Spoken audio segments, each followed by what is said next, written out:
Moving on to the rear hub assemblies.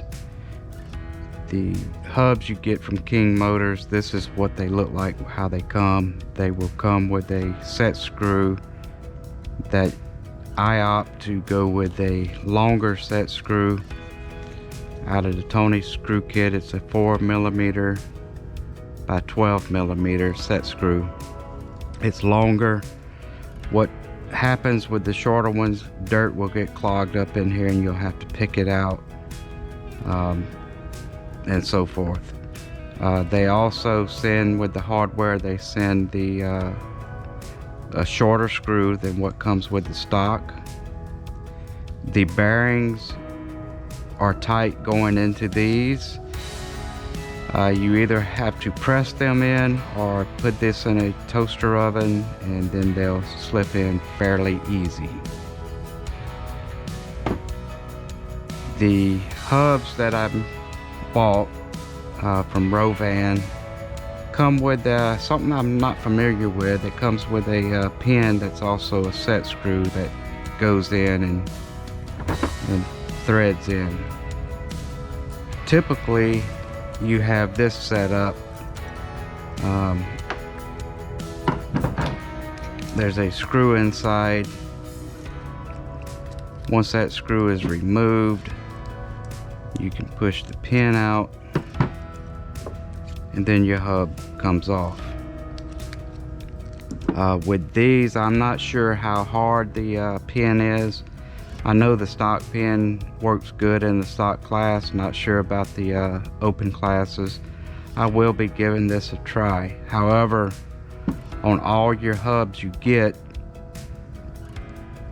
you'll want to groove this across your pin, and the reason for that is so you can put tie wire around it to keep this pin from coming out.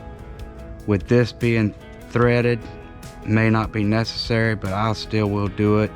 I doubt I will torque this down much and put the safety wire on it and then come back and add my screw into the pin. So I guess this could be an alternative, another peace of mind. The dark sole, this is a brand new dark sole. They already come with this groove to help hold your pin in, but they also send this little rubber O-ring that goes across it. I don't trust the O-ring. I still opt to safety wire it. Also, with your hubs, the King Motor hubs, they will send the toe pills. They go from 4 to 0. You have enough to go on left and right. Now, we had talked a little bit in the parts video about why I'm opting to go with the King Motor. To change the toe on these, you have to pull your hub off. You also have to pull this piece off, not your but you have to pull all of this apart to get to your toe plate, and then you can flop it. They also sell different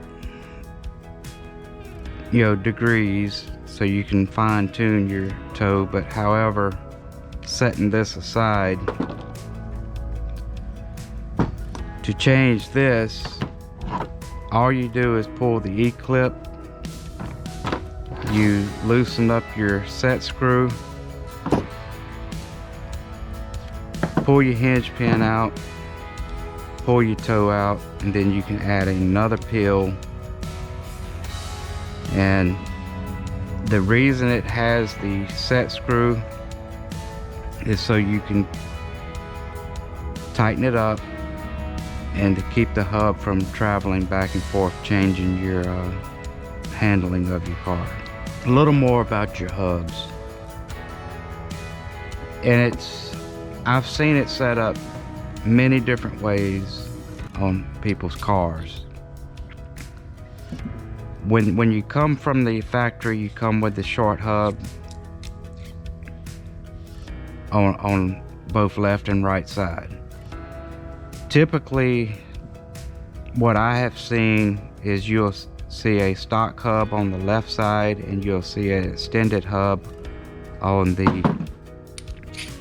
right side of your car.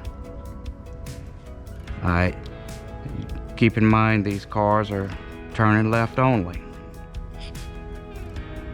I have seen the setup to where people have had extended hubs on both left and right. I've also seen this scenario where someone has taken a 2-inch extension and put it on the right side. I don't know what's best for you, but I know for me, this setup is what's working for me. Feel free to play around on a test and tune day. You know, you never know. You never know. What works for me may not work for you. What works for someone else may work for you. You just have to try, experiment.